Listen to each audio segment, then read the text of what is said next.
nature. Past. Feelings. Hello, and welcome to another episode of Spiritual Connection. I'm your host, Belladonna. And I am Feather.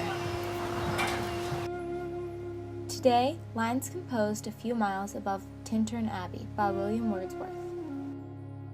Word of the day, pantheism. Pantheism is a belief that identifies nature with divinity, that God is nature and nature is God. Wordsworth incorporates pantheistic ideas into Tintern Abbey, notably in lines 93 through 99, where he recognizes God as being everywhere around him. 5 years have passed, 5 summers with the length of 5 long winters, and again I hear these waters rolling from their mountain springs with a soft inland murmur. Once again I see these hedgerows, hardly hedgerows, little lines of supportive wood run wild. These pastoral farms green up to the very door, and wreaths of smoke sent up in silence from among the trees, with some uncertain notice, as might seem, of vagrant dwellers in the houseless woods, or of some hermit's cave, where by his fire the hermit sits alone. These beauteous forms, through a long absence, have not been to me, as is a landscape to a blind man's eye, but oft, in lonely rooms, and mid the din of towns and cities, I have owed to them, in hours of weariness, sensations sweet, felt in the blood and felt along the heart. How often, spirit, have I turned to thee, O sylvan why, thou wanderer through the woods? How often has my spirit turned to thee? And now, with gleams of half-extinguished thought, with many recognitions dim and faint, and somewhat of a sad perplexity, the picture of the mind revives again, while here I stand, not only with a sense of present pleasure, but the pleasing thoughts that in this moment there is life and food for future years. More like a man, flying from something that he dreads than one who sought the thing he loved. The sounding cataract haunted me like a passion, the tall rock, the mountain, and the deep and gloomy wood. Their colors and their forms were then to me an appetite, a feeling, and a love. For I have learned to look on nature not as in the hour of thoughtless youth, but hearing oftentimes the still, sad music of humanity.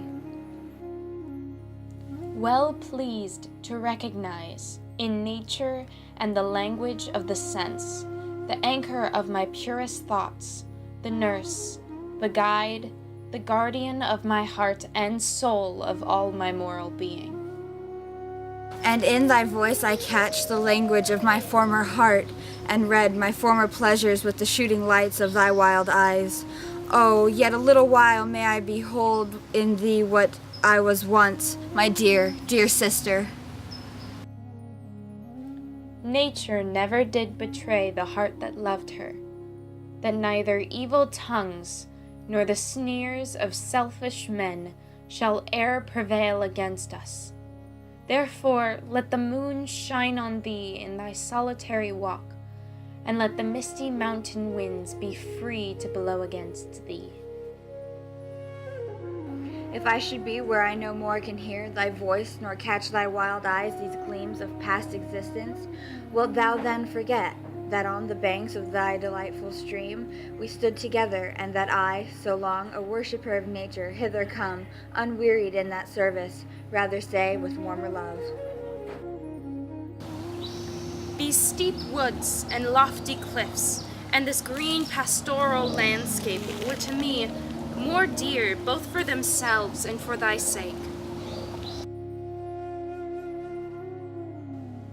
Wordsworth, the speaker, uses iambic pentameter throughout the poem. Let us show you.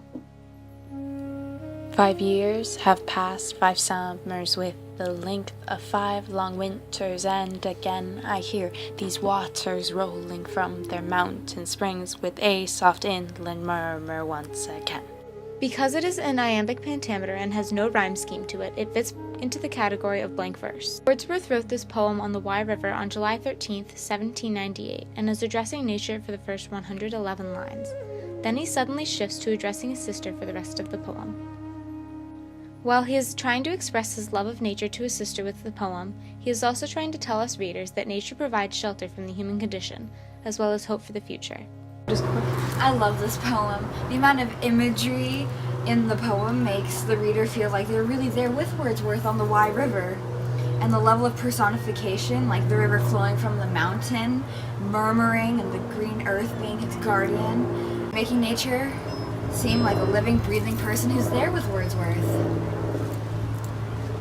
The only sad part is that he really doesn't use any symbols or illusion in Tintern Abbey, when he really had the opportunity to, but it does add strength to the poem. Wordsworth also uses words with contrasting connotations, like the joyless daylight. With this, he is trying to express how industrialization is suppressing nature. The poem starts off with a few negative words and progressively uses more and more of them, until he starts talking to his sister, where the negativity tapers off slightly. He does this to also express the growth of industrialization and the toll it takes on nature. When listening to this poem, it just sounds so ethereal. Don't you love it, Feather? It's absolutely splendid. Well, that concludes this episode of The Spiritual Connection. Join us next time when we will be reviewing songs by the Red Hot Chili Peppers. Namaste. Blessed be.